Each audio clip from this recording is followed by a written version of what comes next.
Antes de comenzar con el devocional, quería recordarles algunas cosas. Esta semana salió el Compartiendo, lo recibimos a través de WhatsApp. Aquellos que no lo recibieron, que quieren leerlo, me lo pueden solicitar para poder enviárselos y ya también agregarlos al listado de los contactos de la iglesia. Y les recomiendo un artículo que dice Todos en lo mismo, escrito por el pastor Luis Viñas. Es algo que nos hace pensar sobre nuestra actitud hacia los demás.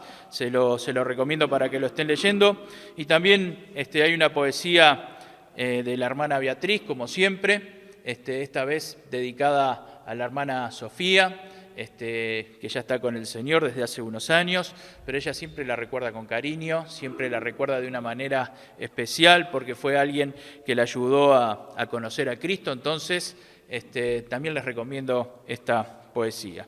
Seguimos, mientras nosotros estamos aquí en esta mañana, en YouTube estamos teniendo el culto y también recordamos que puedan compartirlos con sus contactos para que puedan participar también.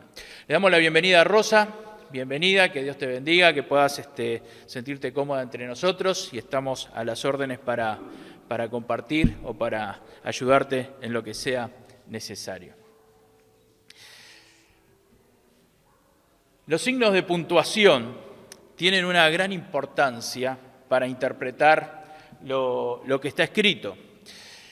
Los signos de puntuación fueron inventados por Aristófanes en el siglo III antes de Cristo. Este hombre trabajaba en la biblioteca de Alejandría y él notaba que a las personas les llevaba mucho tiempo interpretar los textos, porque en aquella época se escribía todo de corrido y era muy difícil interpretar los textos. Entonces él inventó los signos, que por supuesto no son los signos que tenemos ahora, sino que él había inventado solamente el punto, y de acuerdo a donde iba el punto, si era punto y seguido, punto y coma o punto y aparte. Pero no se le había ocurrido inventar estos signos tan buenos y tan útiles que tenemos ahora. Hasta la llegada de la imprenta, los signos fueron muy variables en los diferentes lugares y en los diferentes idiomas. Pero con la llegada de la imprenta se estandarizó el uso de los signos. Y allá por el siglo XV entonces empezó a estandarizar el uso y de alguna manera el mundo fue utilizando los mismos signos de puntuación. En nuestra época ya prácticamente en todos los lenguajes se usan los mismos signos. A veces nos pasa que en la computadora el punto no está donde lo vemos, sino que está en otro lugar, la coma sí, y los signos de interrogación y de admiración hay que encontrarlos en algunos teclados, pero están, búsquelos porque todos están. Ahora, ¿le ha pasado equivocarse en los signos de puntuación? Nos pasa, ¿no? A veces pasa que nos equivocamos en un lugar mal puesto la coma, en un lugar mal puesto el punto, olvidarnos de poner algún signo de interrogación o comillas.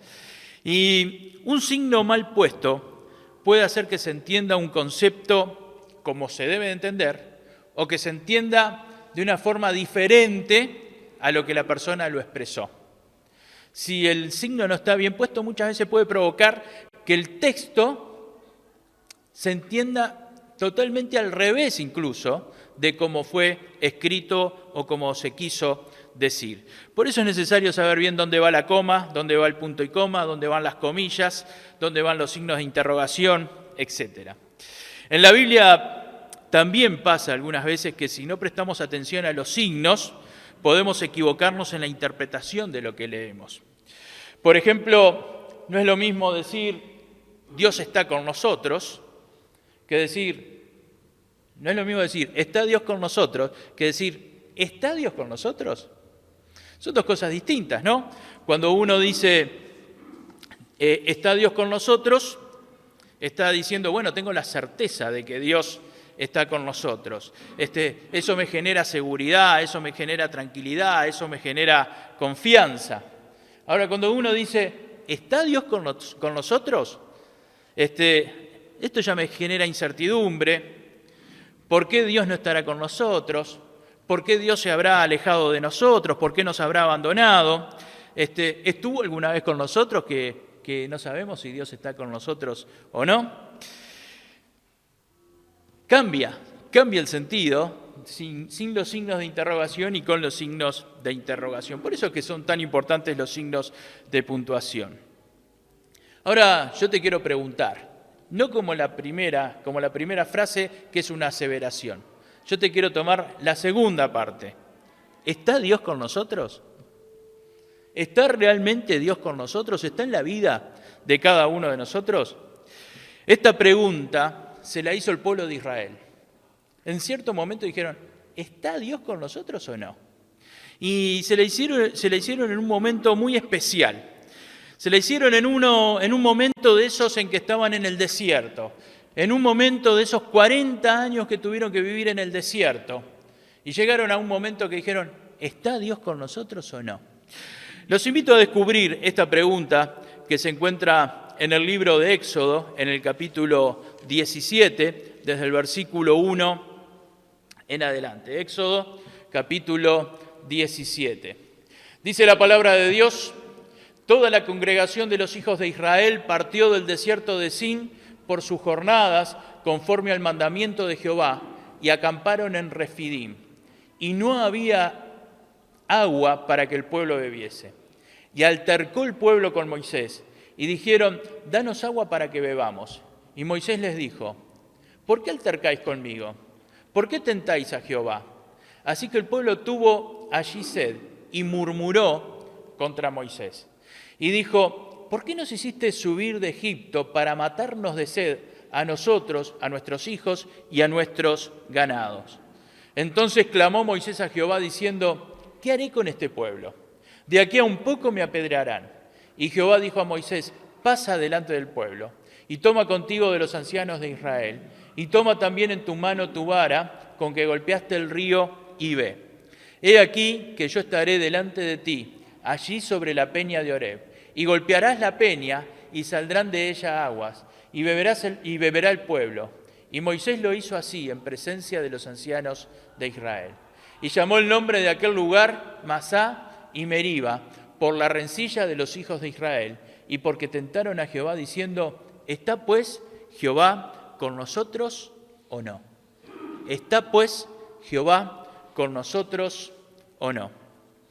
Siempre es bueno ubicarnos en la historia de cada circunstancia.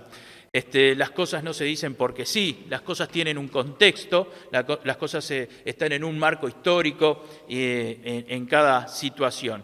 Este texto que leímos se da en el tiempo en que Israel había salido de la esclavitud de Egipto, recién habían salido de la esclavitud de Egipto. Hacía muy poco que habían salido y habían sido liberados.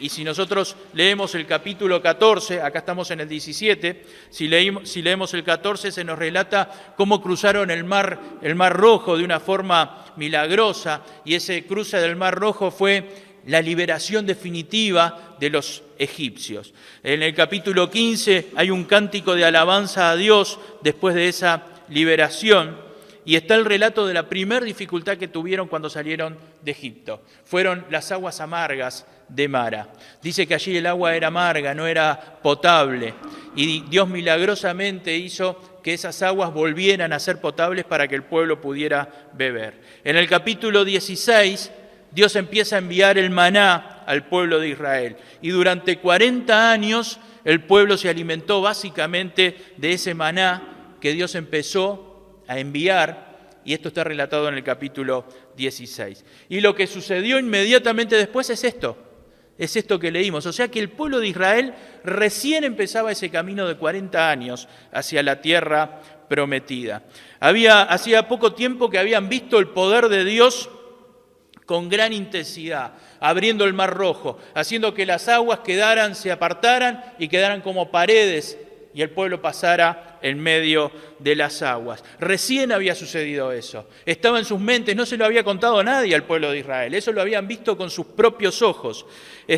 Recién habían empezado a vivir en libertad, recién habían empezado a dejar los trabajos esclavos de Egipto. Y era un momento de mucha expectativa para el pueblo de Israel. Una vida con nuevos horizontes, con nuevas metas. Una vida donde se podían conquistar y conseguir cosas. Pero le surge una pregunta. ¿Está pues Jehová entre nosotros o no? No hacía tanto que habían visto el poder de Dios a su favor. Parecería como que no hay lugar para dudar. No hay lugar para hacerse esta pregunta. ¿Está Dios con nosotros? Parecerían que tendrían que sentirse más seguros que nunca de que Dios iba a estar con ellos, de que Dios está con ellos.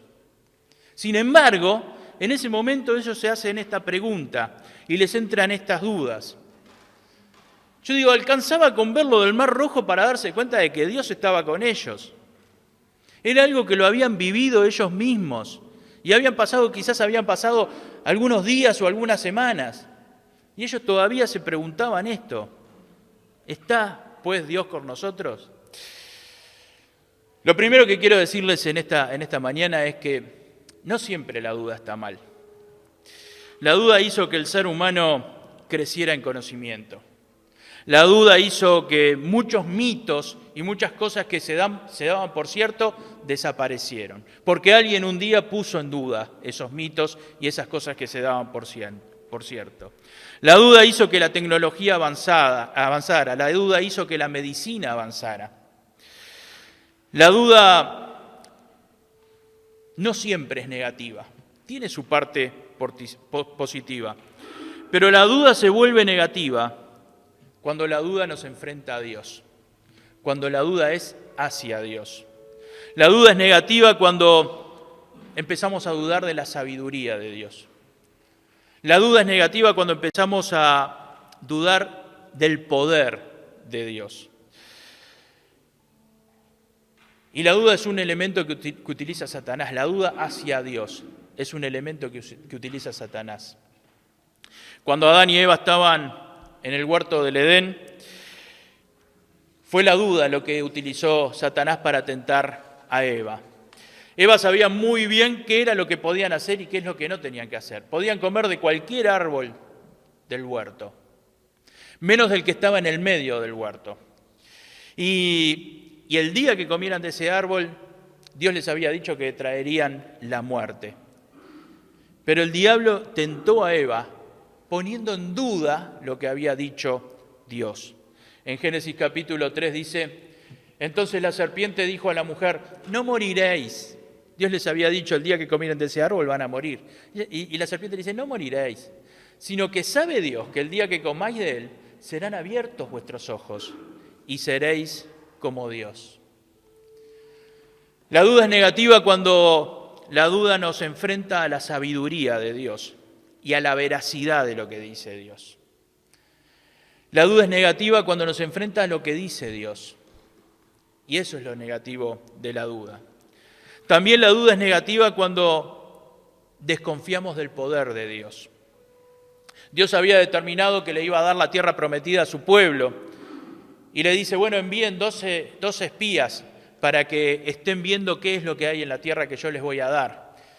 Y Moisés determinó los 12 espías, Dios le mostró, mejor dicho, los 12 espías que iban a ir a esa tierra para ver cómo era la tierra. Y cuando estaban allí, empezaron a ver y vieron la belleza y la abundancia que había en esa tierra. Pero también vieron las personas que vivían en esa tierra. Y dice en Números capítulo 13, mas los varones que subieron con él dijeron, no podremos subir contra aquel pueblo, porque es más fuerte que nosotros. Y hablaron mal entre los hijos de Israel de la tierra que habían reconocido, diciendo, la tierra por donde pasamos para reconocerla es tierra que traga a sus moradores. Y todo el pueblo que vimos en medio de ella son hombres de gran estatura. No vamos a poder contra ese pueblo, no vamos a poder conquistar esa tierra. ¿De qué estaban dudando acá? Estaban dudando del poder de Dios, porque Dios les dijo, yo les voy a dar esa tierra. Es mejor dicho, Dios les dijo, yo ya les di esa tierra, ya está determinado. Estuvieron dudando del poder de Dios. Cuando la duda es contra lo que dice Dios, cuando la duda es contra lo que prometió Dios, cuando la duda es poner en duda la confianza que yo tengo que tener en Dios, cuando la duda es contra el poder de Dios, la duda se vuelve fatal en nuestra vida. La duda comienza a ser algo muy negativo en nuestra vida. ¿Está pues Jehová entre nosotros o no? ¿Está Jehová entre nosotros o no? Saben que la duda llega por varios caminos. Y aquí en Éxodo capítulo 17 vamos a ver algunos de los caminos por los cuales llegaron a tener dudas en Dios. El primer camino que podemos ver acá es la exageración de los problemas, es la exageración del miedo. Cuando exageramos los problemas, cuando exageramos el miedo, empieza a haber duda en nuestro corazón. Dice el versículo 3, así que el pueblo tuvo sed allí y murmuró contra Moisés y dijo, ¿por qué nos hiciste subir de Egipto para matarnos de sed a nosotros, a nuestros hijos y a nuestros ganados? Lo miraban a Moisés y le decían, vamos a morir todos, Moisés, vamos a morir todos. Nos sacaste acá para que muramos, nuestros hijos, nuestros animales, nosotros. Esto me hace acordar cuando empezó la pandemia, le habían hecho una nota de esas que hacen en la calle a una mujer, y la mujer decía, vamos a morir como moscas. Había un temor muy grande, había una exageración de lo que estaba sucediendo en ese momento. El miedo, el poner el énfasis en el miedo, es uno de los caminos hacia la duda. El poner el énfasis en los problemas, el poner el énfasis en la dificultad, es algo que nos lleva a la duda. Moisés, nos vamos a morir todos. Pero esperen, ¿no tienen memoria? ¿No vieron los milagros que hizo Dios para sacarnos de Egipto? ¿No vieron lo que sucedió hace pocas semanas, cómo se abrió el Mar Rojo? ¿No vieron lo que sucedió hace pocos días cuando el agua no era potable y Dios la hizo potable milagrosamente? Acuérdense de las cosas que Dios ya hizo para no tener tanto miedo, para no exagerar el miedo.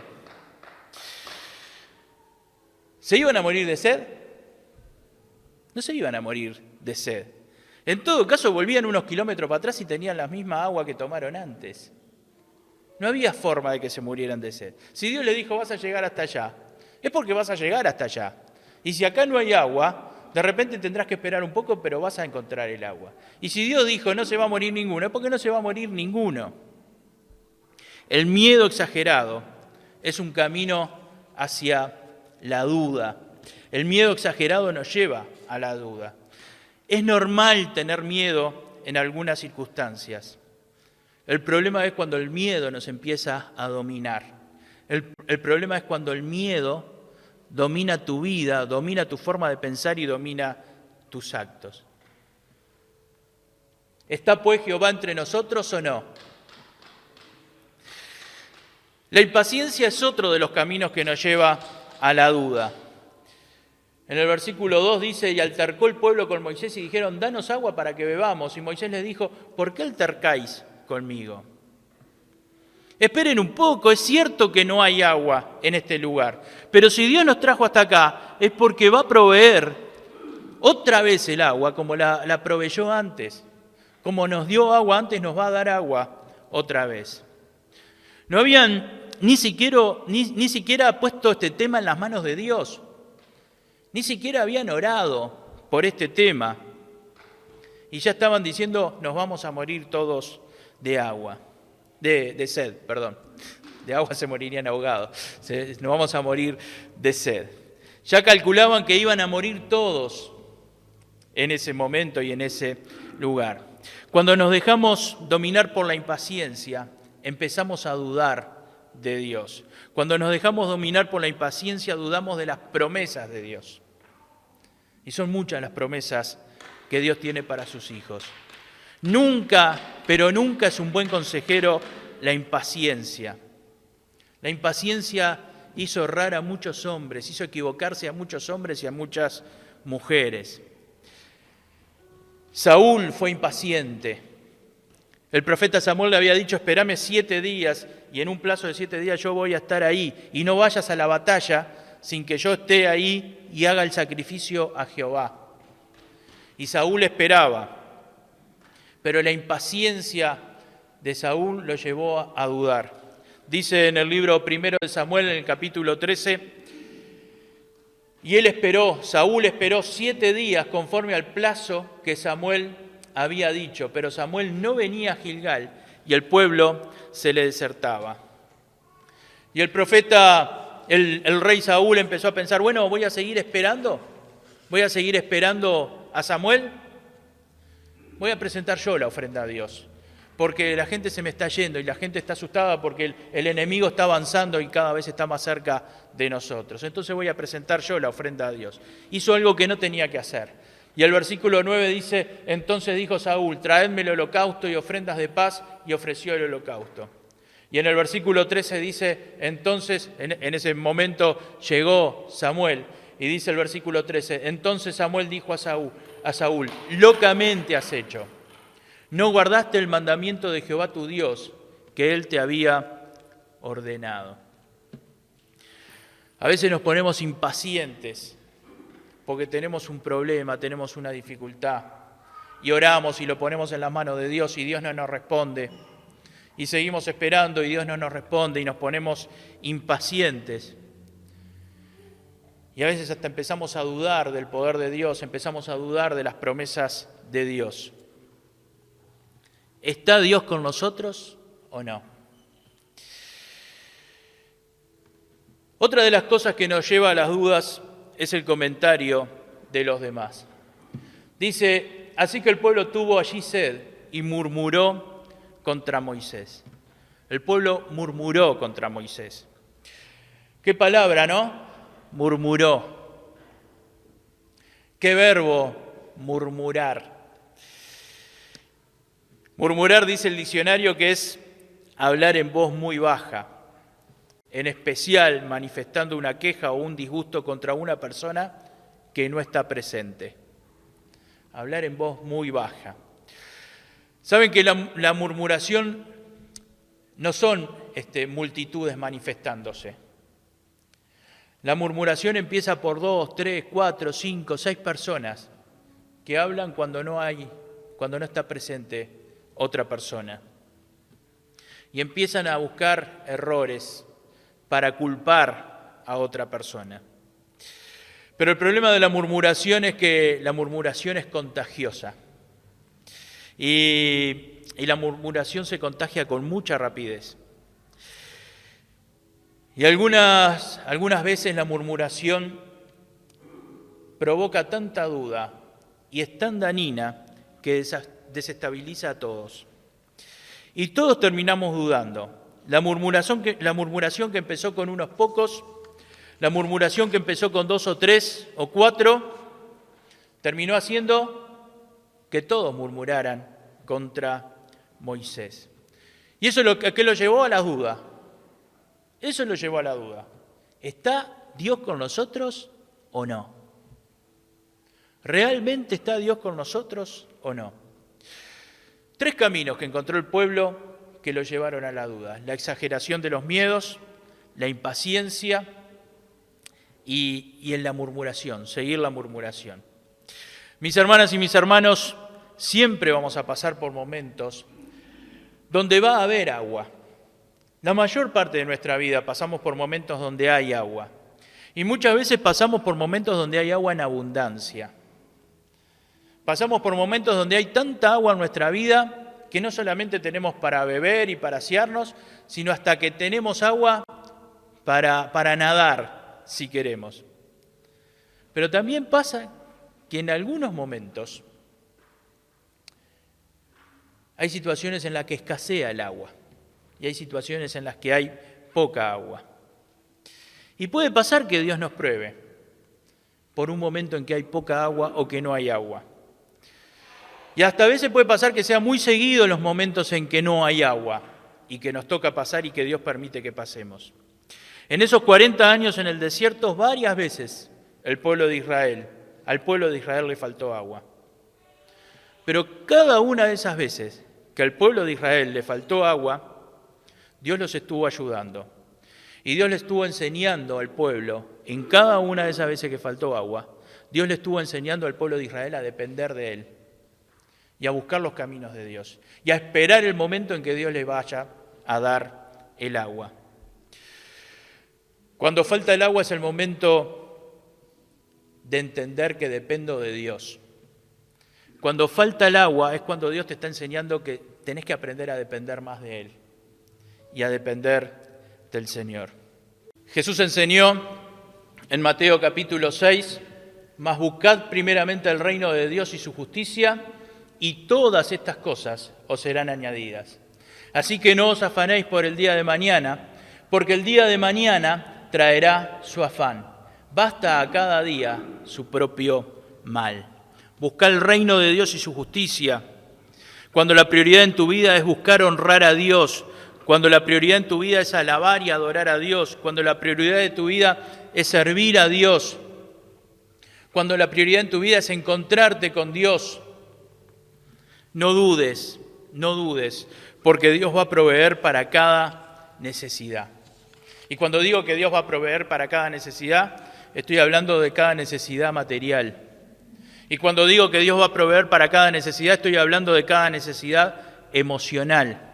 Y cuando digo que Dios va a proveer para cada necesidad, estoy hablando de cuando tenés necesidades en cuanto a la salud. Y cuando Dios no te provee para esa necesidad, pero vos estás sirviendo al Señor y estás siguiendo a Dios, y Dios no te provee para esa necesidad, Dios te va a dar las fuerzas. Dios te va a dar las fuerzas para seguir adelante.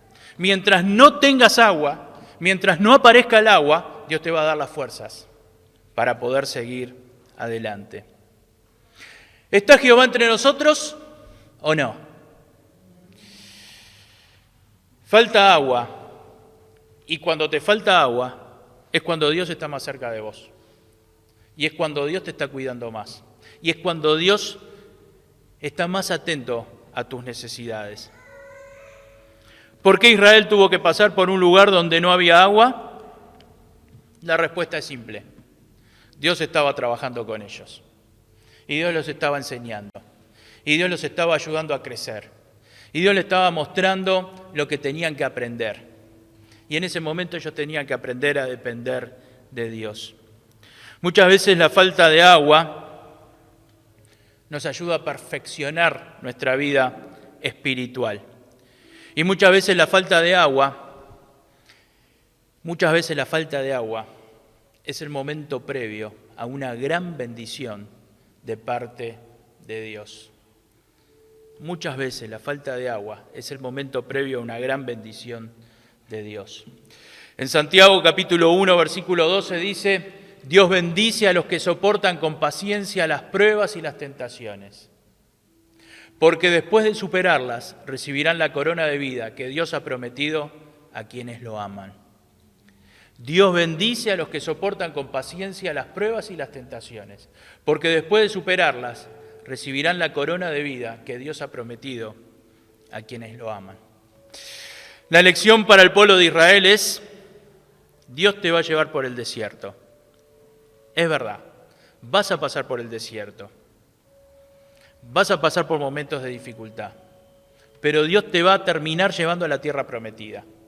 Y después que pases por las dificultades vas a entrar en la tierra prometida. Dios va a cumplir todo lo que prometió para tu vida. Dios va a cumplir cada una de las promesas que hizo en tu vida. Pero tenés que aprender a confiar en Él.